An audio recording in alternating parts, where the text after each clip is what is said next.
what's up? For today's video, mag-Binondo food tour kami. So, naglalakad na kami ngayon around Binondo. Nag-meet muna kami sa may Guadalupe State kasi gusto namin kayo Pasig Ferry papunta dito para maliba naman. So, nag-usap kami sa may Guadalupe State sa MRT. Supposedly 8 AM sharp. So, para mabuta namin yung 8:30 AM na trip. Unfortunately, hindi maabot. Nandun na kami sa station mga 8:40. So, nakuha namin yung ticket na sasakyan is mga 9:30 AM na. So, 1 hour interval kasi yung mga ferries dun sa mga station. Okay naman.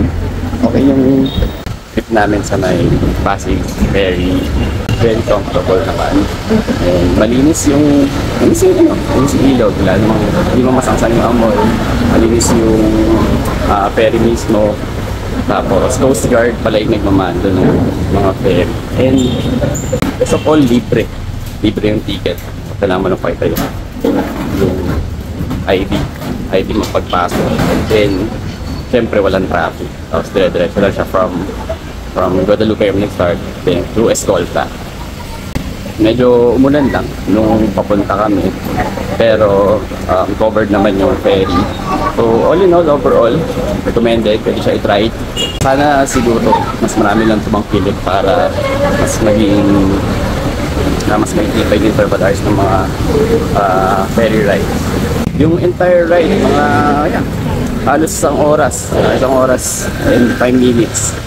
Tapos yun, bumaba na kami sa Escolta. And then, ngayon, pupunta kami sa first stop namin.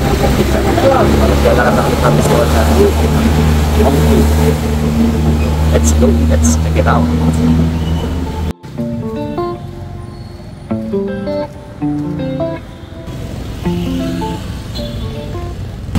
Dito na kami sa Ongki. Dito naman first time dito. Ilang beses na pinupunta sa Binondo. Ilang beses na rin ako nag-Binondo food crawl. So, halos nagiging parang tour guide ako ng mga friends namin. Kasi yan, every time na may gustong pumunta dito, first timers. Dahil yan, medyo alam ko na yung lugar. Yan, lagi na akong sumasama to. And for today, kasama natin syempre sa team sa office. So, first si Nelj. Nelj, say hi! Hey! Yan, ito yung taga-GPS namin ngayon, kaya tayo na umuna. Tapos si Jeff, si Ellie, say hi! Hey! Yes ka. Hey, sa David Sia. And si Rain. So yan, 6 kami ngayon. So mas konti kami compared no last time yung punta namin dito. So last time yata parang nasa 10 or 11 kami. So hopefully, yung experience namin nung last time kasi sobrang haba ng pila sa mga restaurants. And siguro ngayon hindi naman na peak season, medyo maulan. Sana makita mo yung pala. Kaya sana makarami kami na pupuntahan. Dito na? Ito na oh. Ito na pala. Mapasa tayo. Ito.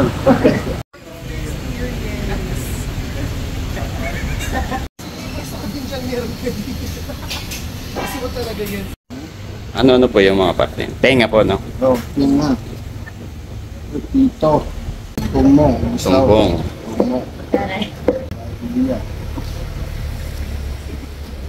Ito baka.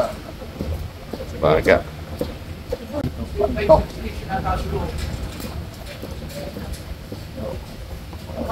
Walang puso. Walang puso. Wala pa pong puso. Wala.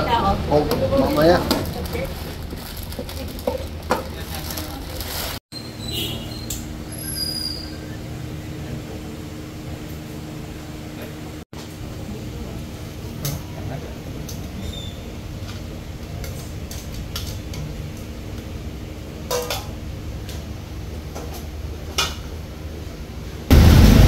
Kamusta?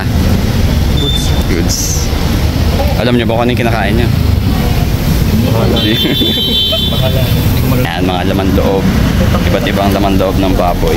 Tinimplahan ng sibuyas, bawang, sili, tsaka toyo patis. Luma. Unang kagat. Bawat patis. Sado? Kasi yung sado? So yan, first stop namin, one eatery. Medyo exotic siya. Kasi mga lamang loob yung foods dito. Tapos halo yung tawag. And then yung pinili namin, isang stop na haluhan na naman. Iba-iba na yon. Mga nasa 500 grams, which is 500 pesos din yung price niya. So actually first time ko matry dito kahit ilang beses na pupunta.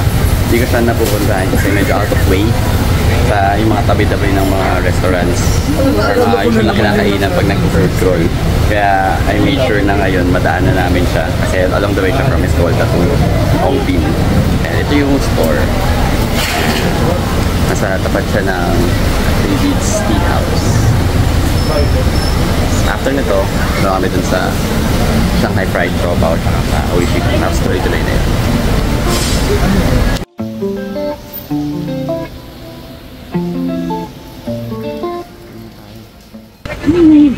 Maulan. So, gawin namin, dito na kami sa may Oishi-kun. Saka Shanghai Fried Tropaw. Kabila naman. Magkatabi lang sila. Gawin namin, mag-take out na lang kami pareha. Tapos, either sa Estero kami or sa Four Seasons sa amin kakainin yung mga take-out namin.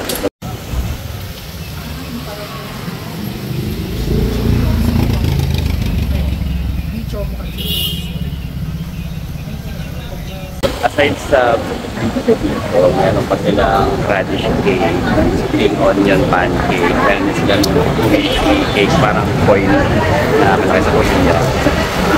Yung pala natatry. Natatry ko pa lang yung mga video nila. And recent discovery ko lang din sa itong video. So, yan, yung mga recent na punta ko, every time napunta dito, nakaka-order yung milky video. So, try dito ba? First try. Kamusta? Pwede nga busan Si Milky. Ay, ito yung ano, ito na yung 5. Ito yung Ano yun, sir? Di pala hati-hati yung pagkaka, ano.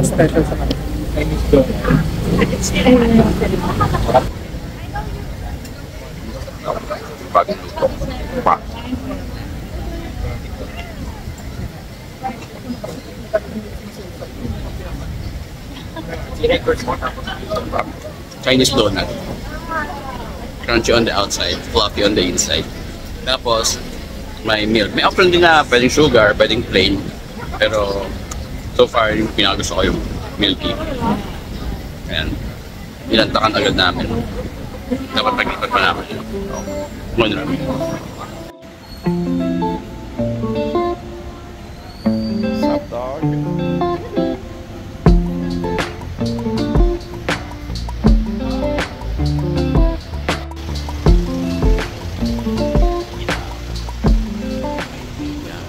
Okay, anyway, dito kami sa Estero. Since college, pupunta na ako dito. Yung nakapinupuntahan dito, syempre, yung project. Kaya yun yung tatry namin ngayon. Most of us, sa nila, sila halos hindi pa rin natatry yung project. So, yun yung orderin natin ngayon. So, kumain Estero, kasi literally nasa kapi siya ng Estero. Pero tabi-tabi ito ng mga Chinese fast food. Raining in Manila habang nagbibinondo po yung road. So, kaya try naman natin ito. Fried tropa from Shanghai. Ever since nakakain naman ako. Top. Meron kong ano. Try. Pork lang, pork. Fried and tested. Nagbinondo. O yung tinapay, sarap. The bread is bready. And the meat is meaty. Food critic, hashtag. Naalala mo ba yung unang tikim mo? Di ba yung una natin Unang pinili tigil. ito, sobrang init, sir? Oo. Tapos yung hindi natin makain-kain kasi Kasi kinain natin yung pagkabili agad, di ba? Sa tapat ng ano, sa may video. Ayan na. Sakto. Frog leg, syempre. The player.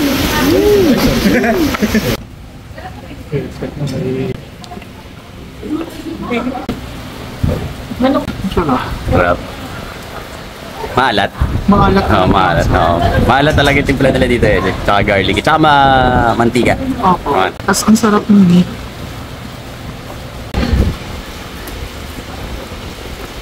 parehas ba? Ikaw ma-differentiate na. Parehas ah. Malaka pala po. Manok. Natikman mo na ba? Lasang manok ah. Giving Bright like vibes. bright like vibes. Ayos. Hindi ko in-expect na palakad. Hindi mo siya mahalatang exotic kasi Kasi parang deep fried. hindi mo makikita yung tsura niyang pie. Kinakain. Tapos lasang chicken. Favorite ko to ever since. First time ko nakain to college pa ako. Lapit na ako dun eh. Intramuros na ako kaya parang isang trip lang ako sila dito. Kaya every time na pumunta kami dito. Fried frog legs, yang chow fried rice, saka beef broccoli. Comfort food na pala dito. May Sir Lely daw ako. Yung fried frog legs for me, parang siyang ano. Lasang manok. Pero yung texture niya parang isda. Parang isda.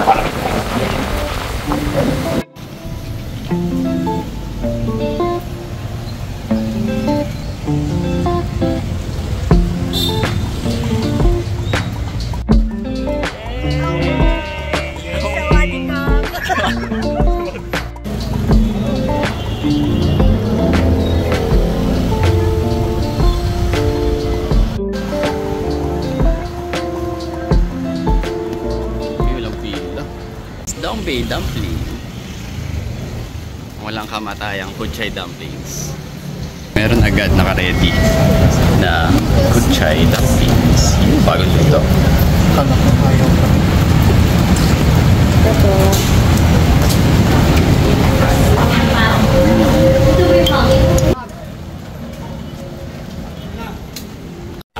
The struggle is real. Paulan. Nakabili na kami sa Bombay. Our technical stop for today. Swerte namin ngayon, walang pila. Laging ano dito, mga baling pila. Kasi walang ibang matapang na nagpo-food crawl ng ganitong panahon. So, meron agad naka-ready na order. Nagbayad lang kami. Tapos sinabutan na ni ate yung 14 pieces minimum pag order dito. Tapos wala silang dine-in. Nung pre-pandemic pa sila merong dine-in. Ngayon wala na. Bibili lang sa labas. Tapos kakainin din sa labas. So, take out. So, hirap eh. Muulan. So, sibog muna kami.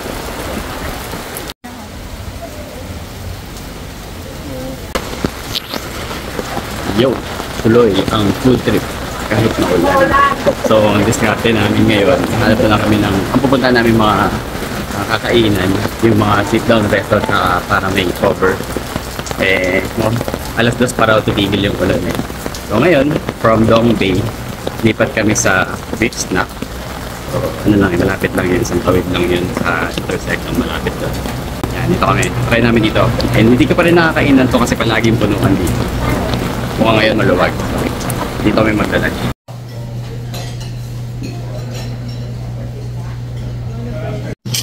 Ay! Tubig!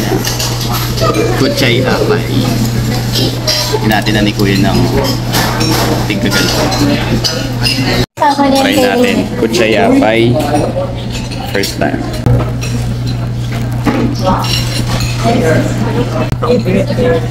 Parang luto. Fried. Kasi yung feeling niya.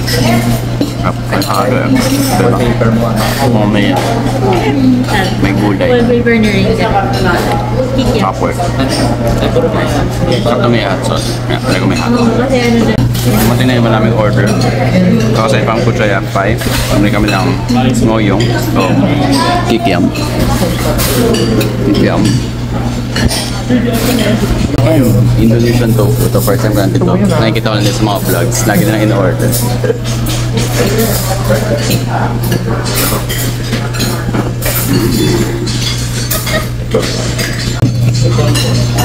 Anong sauce to?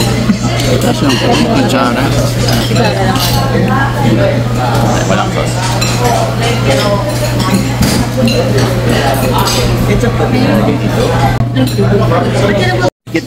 Yan.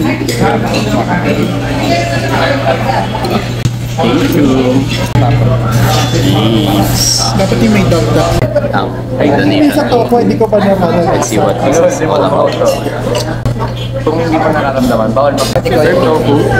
Dapat ikaw yung sauce. Surprisingly, hindi siya maalas. Kahit yung gusto mo mayate. Kahit gusto pa rin yung siya yapay.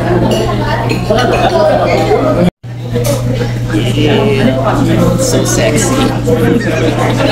With emotions, Nurture. With emotions. Binasbasan.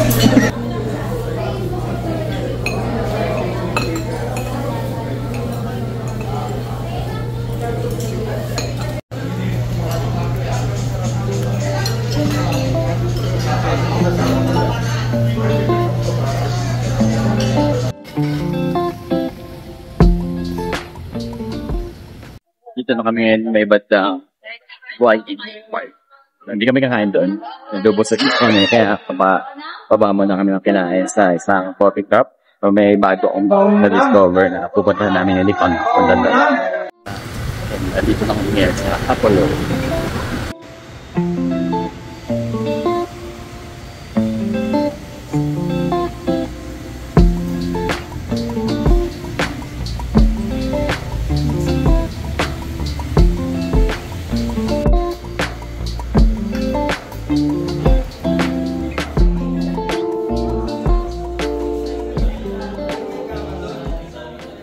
New on the menu, Pei Pakwa Latte.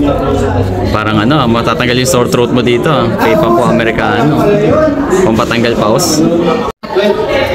Yeah, si Rain yung umorder ng Pei Pakwa refresher.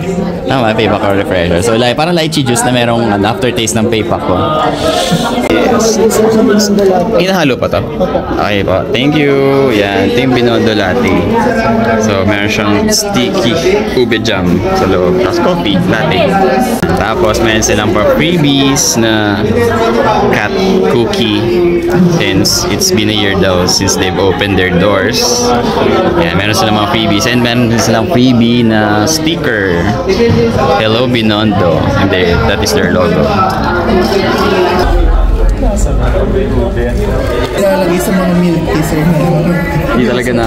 Ayan na, oo. Nagpo-purple na, yan na, purple. Nawala na yung pagka-color coffee niya. Di ba ube siya? Pero parang lasang may rice powder. Coffee na may rice powder. Ano yung lasa ka? Pero na may ube.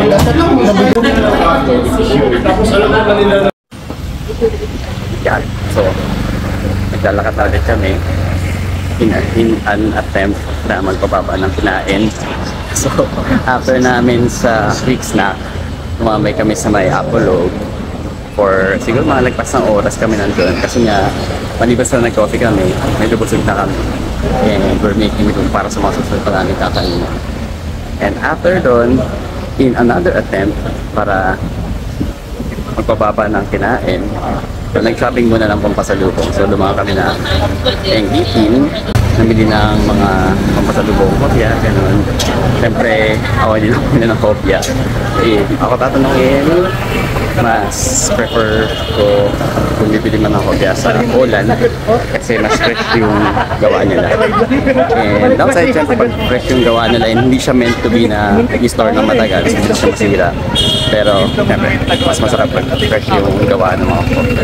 So either Holland, if meron ko yung ibang gusto mong matry na hopya maliban sa NGT. After nun, dumaan ulit kami ng Shanghai Fried Siopaw. Bumili kami ng siopaw, mag-take home naman. Masyado, hindi niya Tapos ngayon, naglalakad din kami, medyo malayo-layo para mapababa ulit ng kinain.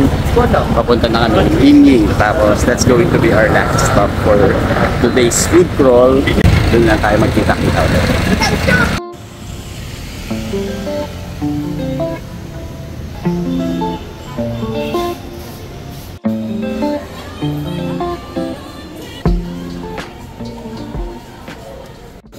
Dito kami last stop sa Yingling Tea House. Medyo maaga-aga kami kahit sobrang pacing namin yung araw ngayon kasi alas lang pila sa mga restaurants na pinuntahan namin. Pero dahil nga maulan, Unlike yung last visit namin dito, nung a week after, thank you. Sobrang parang kalahati ng oras na ginugol namin, nasa pila lang kami. Kaya, ayun. So, in the end, kaya nabusog din kami. Dami namin na compare nung last time. Order namin brisket, saka nag-showing kami in chicken feet, wapa, condensed egg tart. Ito lang namin order natin. Yeah, time check. Time check. Mag-aalas 5 pa lang. So, sumali talaga namin.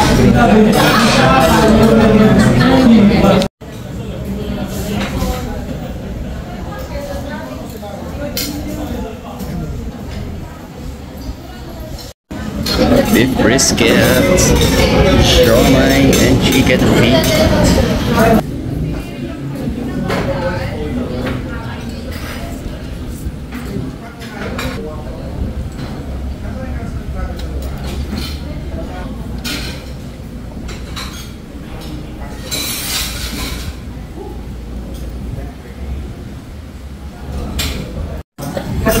Ay, guwapa. Meron pang papel.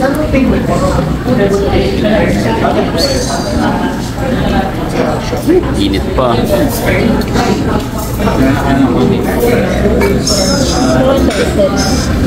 And